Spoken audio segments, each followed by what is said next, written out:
take a seat, sit back, relax, and welcome to the Kladecast. That's right, I'm back. I'm gonna try. It's really hard to do this while I'm in school. I'm just finished up water polo and I'm working, but this is like a soul passion of mine. So I kind of wanted to get back into it. So thank you guys for watching or listening. For the new people who haven't seen my podcast, I'm Blake. I'm going to try to switch things up a little bit. I kind of want to make this more of like a kind of mental healthy kind of podcast. I feel like a lot of people nowadays, it's like stigmatized not to tell your truth and be honest with yourself, but I really want to do that. I want to be someone that can just say the truth, just be honest with myself and be honest with whoever's listening or watching, and hopefully they can have a good time. But I kind of had like a few things I wanted to just talk about. It's been a while, so I'm just kind of just hopping back in, getting my groove on. So it was recently Thanksgiving, so something I wanted to talk about is gratitude. So during Thanksgiving, obviously, a lesson or something that is known about Thanksgiving is being thankful. And that's just something that has been very important to me. And I want to just talk about how I'm grateful and what gratitude has done for me in my life. So for me personally, gratitude has changed my mental health and my well-being in such a positive way that I don't think people recognize enough. So for me, I would like to say I'm a glass half full type of guy. I'm always thinking about the good stuff in life. And, I can't honestly remember the last time I've been really upset. So I'm really glad that that's been part of my life, is that, I'm in a good mental headspace. And yeah, part of that is from gratitude. So for me, every single day I don't have like a system or anything for gratitude, but like I'm not like you have to do whatever you have to be grateful for this many times a day, whatever.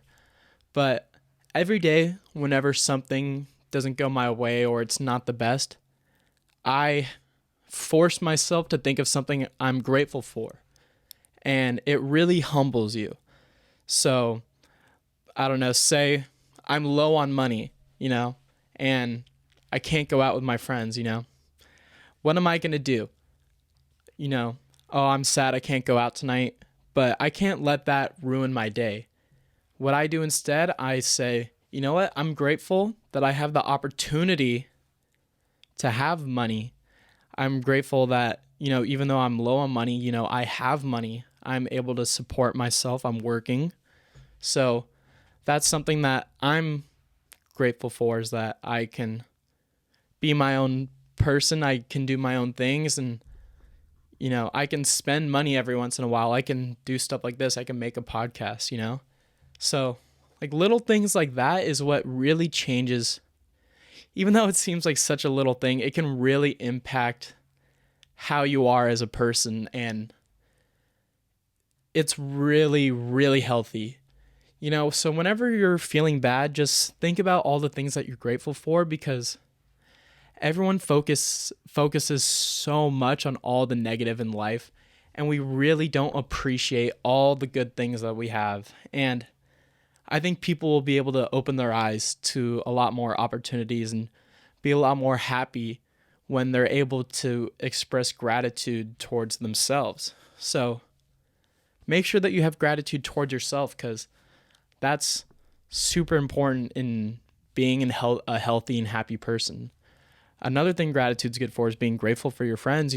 We're all so blessed to be living on this earth, and when you're in a situation, or not in a situation, but when you think about like other people in the world, and you try to think of, things that have made you upset, like people you're not friends with anymore, your new friends, you have to be grateful for them and also like understand their perspective, because everyone lives a life, and it's so easy to get mad at someone. It's so easy to be impatient. And gratitude has helped me learn to be patient and happy and, not get upset over certain things. So with my friends, for example, if someone makes me upset or they do something that's mean or they lash out at you, most of the time you can kind of tell if it comes from a place deep down, and that's what's hard to recognize. Everyone's living their own experience. Everyone is fighting their own demons. And when you're able to try to understand that perspective before making a reaction, that's how you also become a better self. So in line, like if I'm in line at a grocery store or whatever, it's so easy to get mad if someone cuts in front of me. What's your first instinct that happens if you're in a grocery store or whatever, you're buying something and you're in line and someone cuts you? Obviously, the first reaction is to be really angry. And something about gratitude has taught me patience about being okay with letting something like that happen and not getting upset about it. Because if there's a person that cut in front of me, who knows what they're going through? Maybe they just lost a family member. Maybe they're having a really bad day. Maybe they're depressed, I don't know what's happening to that person. So it's really important that whenever a situation happens that makes you upset, you take a step back and you really pause and you have to go, okay, well, what is this person going through? I don't need to be angry at them. I don't need to be angry for them. I could just let it happen. And, that's something that has made me really happy too. I'm just kind of throwing out these experiences and I don't know, some personal stories that have benefited me to becoming a happier and healthier person.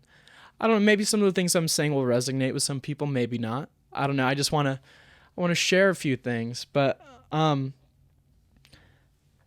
going to dive into something new. So I had a few notes jotted down, but work, life, and school applications. So I don't know who else is working right now, but working can be really, really difficult. And I don't know if anybody works in food, but if you work in food, you know exactly what I mean. If you work in the food service industry, you're getting bullied, harassed, everything. No one respects you as a food server. Some people do, don't get me wrong, but working in food is so crazy and you work with the craziest people ever. And thankfully, I love my job and everyone that I work with is really cool. And most of the customers that I take care of are very nice. But you know how some people can be. There's always got to be something wrong. And if you ever see those memes on Instagram, whatever, of like food server life, it's very real, And, just having to balance all of it, that's something that I've been learning to deal with. Getting a healthy life balance is really difficult, and it's something that you got to learn. And it kind of sucks that I'm already starting that at a young age. Maybe some other people are too, with having an overload of work and school, sports, whatever. And it could be very overwhelming. Knowing myself, I've had to sacrifice a lot of things in life, mainly hanging out with my friends, which unfortunately isn't the best. I'm in community college right now, so right now it's really my time to focus and stay on the grind and do everything I need to do to go and transfer to the next university that I'm going to apply to. And that's another point that I had on here is college applications. I just sent in all of my college applications and now I'm waiting. And that is really stressful because that is deciding where I'm going in my future. And it's so hard to think about what your future is going to look like and what you're going to do in the future. And that's something that I've been thinking about a lot, especially while doing these college applications. When I'm applying for schools, I have to think about what am I going to do there? Am I going to know anyone? Do they have my degree that I want to do? Like, what do I want to do for work? And, at this point in my life, it's kind of hard for me to know what I want to do. There's so many different opportunities and things in life. Like, I'm doing this podcast right now, which is a lot of fun, but am I going to do that as a full-time career? I don't know. I'm going to start doing EMT stuff, so hopefully I could be working in an ambulance and doing all that fun stuff. And also, I'm just getting my degree, so it's really scary. Maybe not scary, but it's interesting to think about what you're going to do in your future. It's hard to think about, and I'm excited for my opportunities going forward in the world. There's a lot of good things that can happen, and I'm staying optimistic, but we'll see how it goes. Okay, now I'm changing it up a little bit, but I have a serious question. What is the best Christmas song? I've been having this debate with my coworkers, with my friends. I've been listening to the radio. This is a strong topic because there are so many good Christmas songs, and there's also a lot of really bad Christmas songs. So right now, I'm going to search up the top 10 Christmas songs, and I'm going to vote on what songs if I agree about the list or not. Okay, so I just found a random list of Christmas songs online on goodhousekeeping.com. Okay, and it says 76 of the best Christmas songs of all time. So I'm going to start from 10. I'm going to have you maybe guess while I'm going along with this to see if you guys agree. So it says that the first song on here is The Christmas Song, and it came out in 1946. The one that goes like, chestnuts roasting on an open fire. Okay. Oh, wait, no, that's number 8. Okay. Number 10 on the list for best Christmas songs, according to this list, which I have no idea what this list is based on, but it says Christmas Vacation. Now, I'm going to be honest, I've never heard of that song ever. I don't know, maybe you guys could tell me if that's a good Christmas song, but I've never heard of it, so I cannot judge if that's a good one. Number 9, Rockin' Around the Christmas Tree. This one is very close to my heart. I love Rockin' Around the Christmas Tree. I think that is such a good song. And, I like that. That would be in my Christmas playlist. Number 8, the Christmas song, the one that goes, chestnuts roasting on an open fire. See, that's the only part I know of that song. So I would put that on my Christmas list. Let's say that. So Happy Christmas, War's Over. Okay, Happy Christmas, War's Over. This one's by John Lennon and Yoko Ono. And TikTok has kind of turned this song into like a horror song. Like, why is John Lennon Christmas music supposed to be scary? I don't know. It shouldn't be, but it is. So that's number 7. I would not put that on any of my list because that song scares me now. Jingle Bell Rock. Okay, I'm a little upset that this isn't higher because I love Jingle Bell Rock. I think that song is so good. It's just a classic. Okay, now number 5, Have Yourself a Merry Little Christmas. This is in my top 5 as well. I really like this song. It's this solid song. Have Yourself a Merry Little Christmas. It's good feelings. I'll Be Home for Christmas. This song's mid for me. I don't know if I would add this to my playlist if I had a chance. I don't know. You guys could let me know what you think. Okay, number 3, Last Christmas. I think that's the one that goes like, last Christmas I gave you my heart.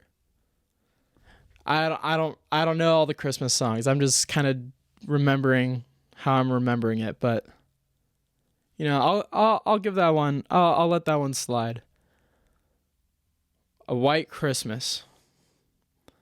I disagree. So that one's number 2, White Christmas, and I disagree. I don't think that's the number 2.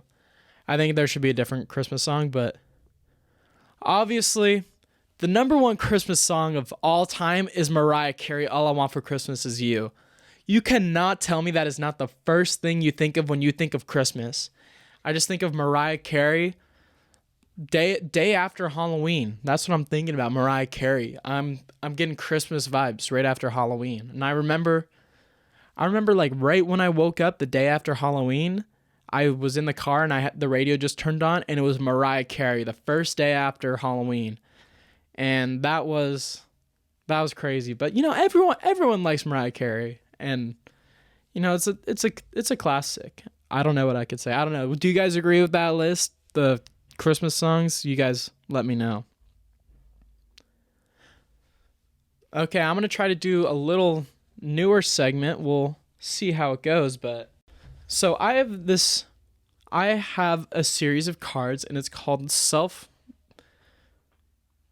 it's from We're Not Really Strangers, and it's like the self-reflection edition of the game, where if you were to play it, do it legit, you take one of these cards and you journal about it.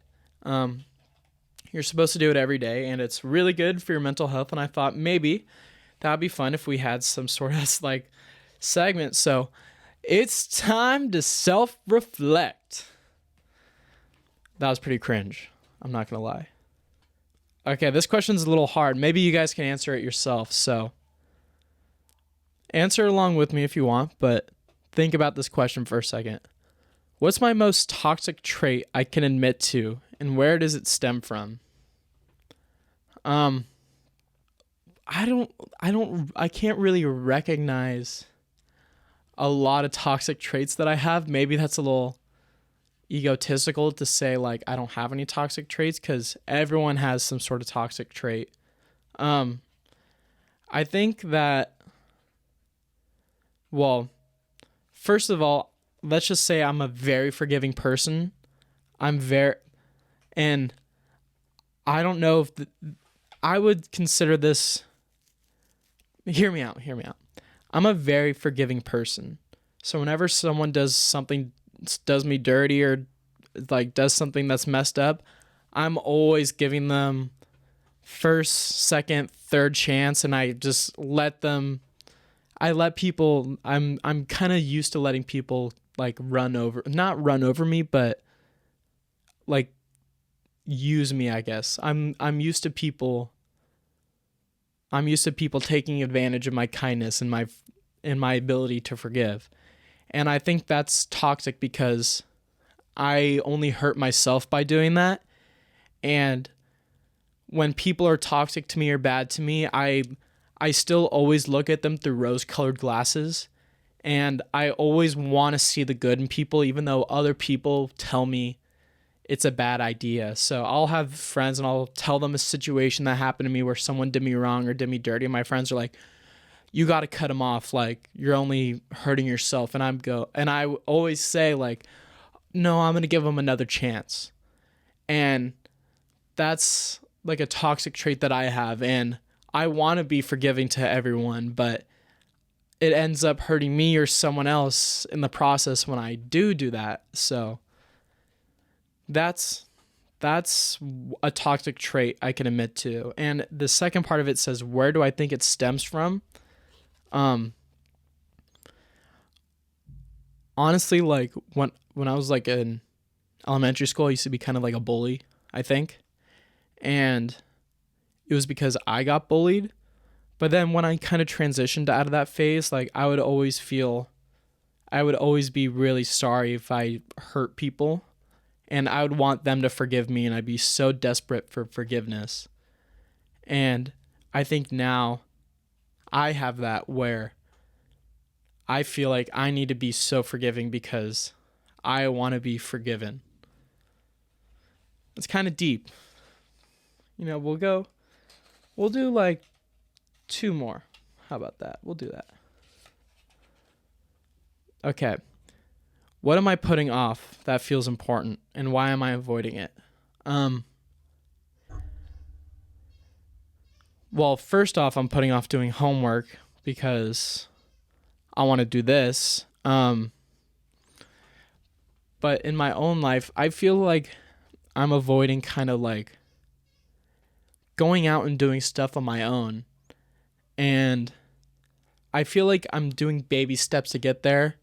My friend Remy, hey Remy, if you're listening to this, I had a talk with him about how, even though I feel like I'm a very independent person, I could get scared to do stuff out on my own without anybody that I know. Like, I've been wanting to go camping on my own for a long time, but I feel like I haven't had the will to go and actually do it myself because I want a friend there with me. And that's the question, like, am I codependent to have a friend with me? Because I already do feel, I already feel pretty independent on my own, but now it's all about how, like, especially when I go and move somewhere and I'm living alone, like, how am I going to react? Because sometimes when I want to go do stuff, but my friends aren't there, I kind of become like a hermit. I kind of become like a hermit in my room. And, sometimes I want to just have my alone time like everyone does, but I feel like there's a part of me that's avoiding wanting to actually like go out and do stuff on my own or like go eat alone. I don't know why I'm avoiding that. That's a good question. I think, I don't know, maybe I'm babied a little bit. Maybe I'm a little spoiled still living at my parents' house, but it's hard to get out of the nest, take that first leap. And I think right now I'm taking baby steps at it, and I'm learning a lot about myself. And that's something that I've had to become vulnerable about myself. And I'm becoming vulnerable to my listeners because that's something I'm not really used to, is getting out of my shell like crazy like that. So that's something I'm learning by myself and I'm learning to do. So that's an exciting journey that I'm going on and I'm learning. And like everyone, I hope they're all on their own individual mental health journey and they're figuring it out and they're actively taking steps to learn to become a better self, because that is very important, is to learn how to become independent, learn who you are, and if you're having some sort of mental health struggle, to really push through it and work for it. If you're not willing to work towards fixing yourself, you're never going to get anywhere in life.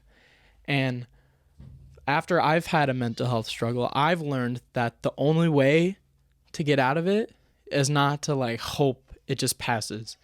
You have to actively work on yourself and do little baby steps to get to where you want to be.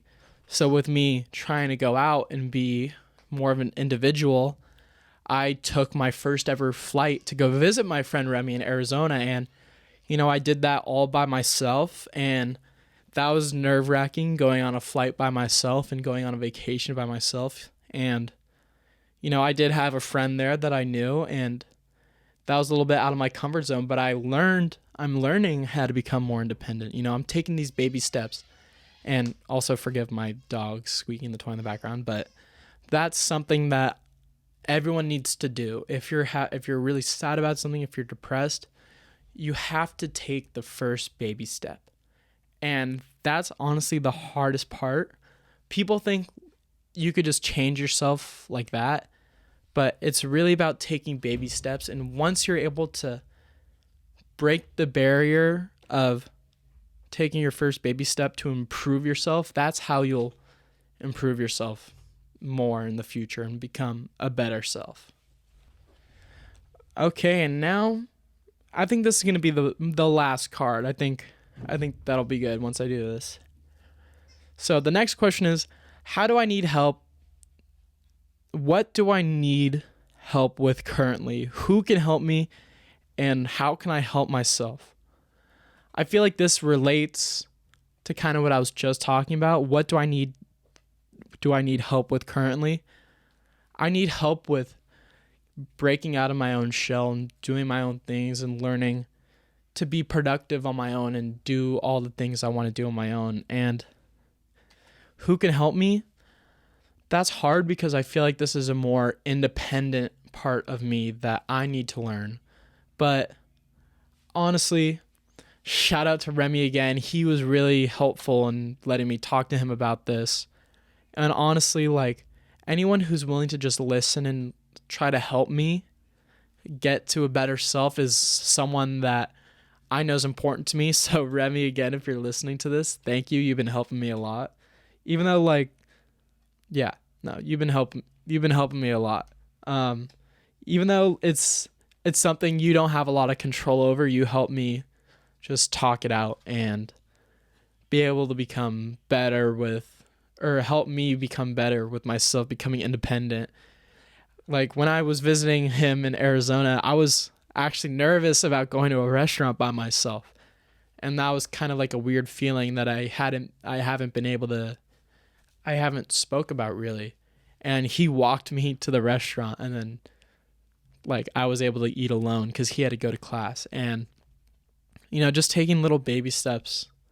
And how can I, the other part of this question is, how can I help myself? Really, it's just learning to take these baby steps, like doing stuff that I want to do that makes me happy. And that's also partly why I'm doing this podcast again, or attempting to do podcasting again, because it's really helpful for me deep down when I'm able to create something that's all my own and I'm doing it independently. And it always feels really good when you could do something on your own and be successful and be proud of. And this is something that I've always been happy and successful and proud of. Even though if there's not a lot of people listening or watching, it's something that fills my soul, and it helps me feel more independent because I'm doing all this stuff on my own. So, okay. So the next thing I have on my list is, like, basically I'm going to start an EMT class soon. And part of me doing this class is you have to look professional, and unfortunately the beard is going to have to go. If you guys are friends with me, you know that I have been rocking the beard now for a year, and I'm going to have to go clean shaven, and it's going to be rough. And I look like such a baby without a beard, and I hate not having a beard because it makes me look like a little baby, and I can't go to the bars. I can't do nothing without my beard. I look like an actual adult with a beard. I look like I could be 20 something years old, and without it, I look like I'm 12. So I don't know. That's just something. And question for the girls, beard or no beard? Do you guys like beards? Do you guys like no beards? Also, what about the porn stash? Is the porn stash in style? That's another question I have, because I think I could rock a solid porn stash or pedo stash, whatever you like to call it. And I always get mixed opinions on if the porn stash, pedo stash, whatever you call it, if it's a good look. So whoever's listening, if you guys want to let me know, do you think the porn stash is a good look on guys? Yes or no?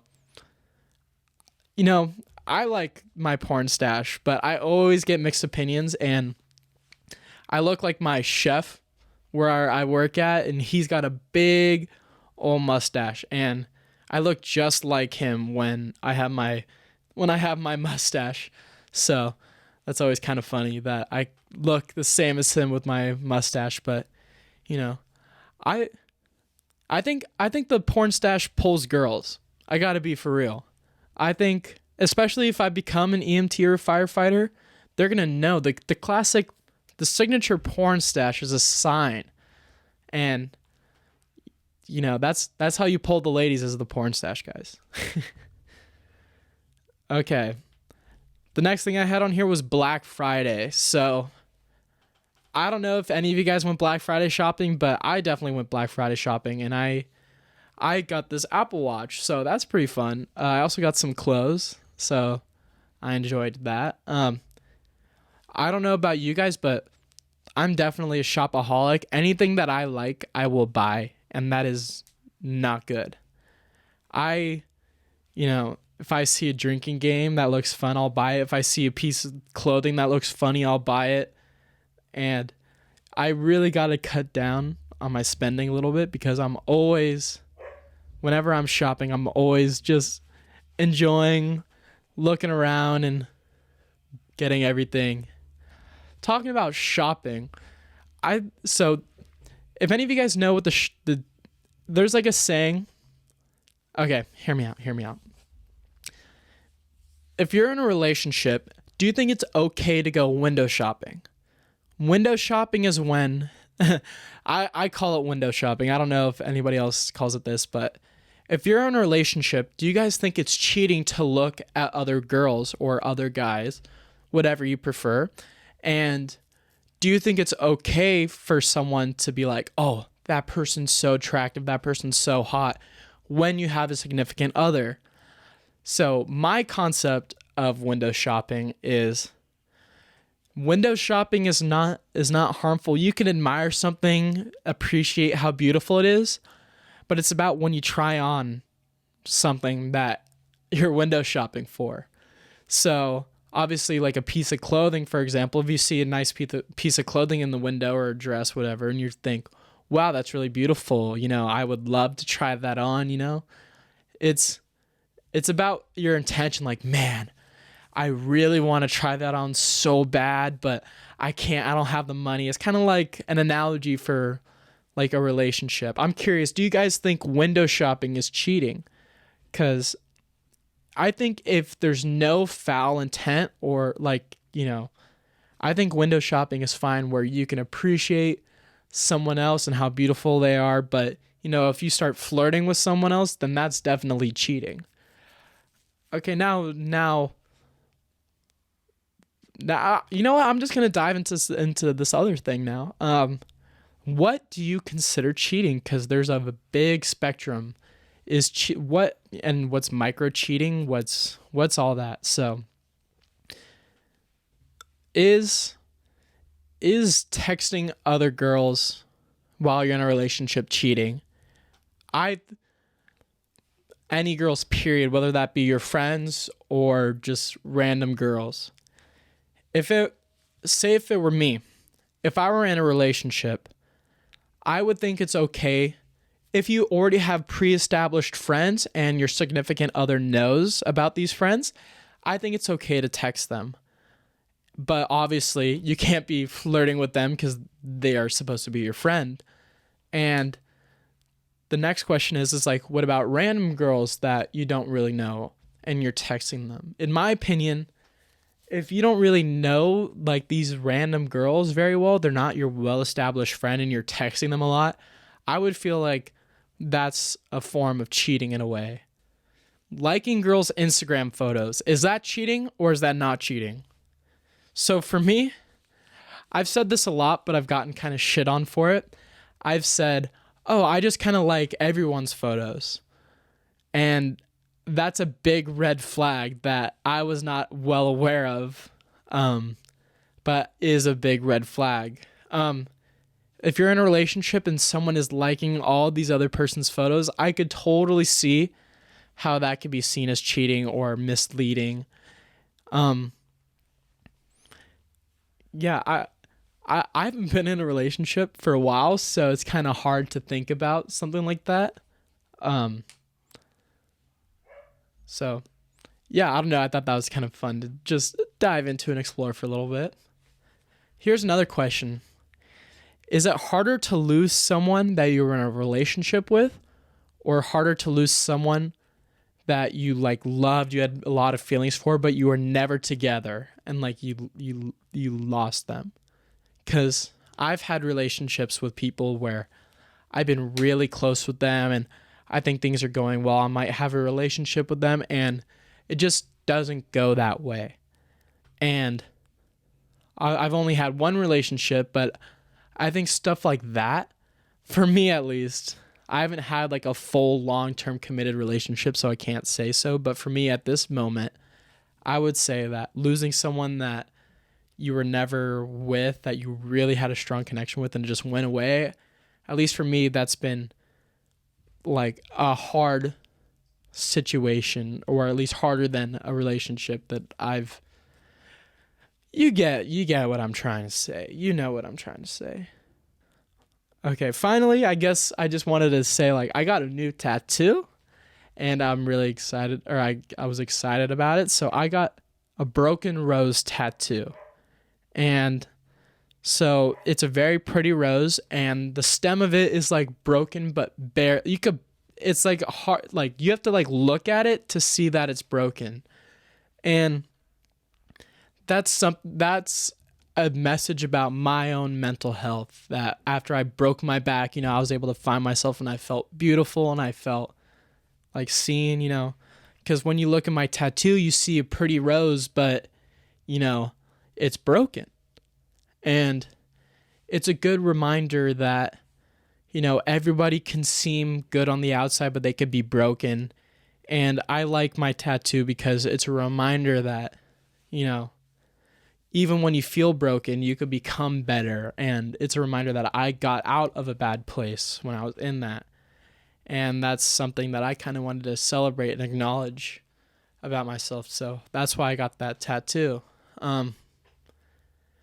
Yeah, I feel like I don't really have a whole lot else to talk about. Kind of nice way to get back into things. It's been a while since I've been able to do a podcast, but it's nice to finally be able to do one. So wanted to say thank you guys for listening or watching. It really means a lot.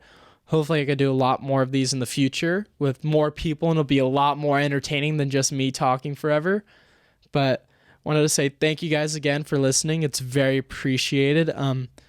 Leave a rating on whatever you're listening it to. If you're watching the video, leave a like, leave a comment, tell me if you liked it.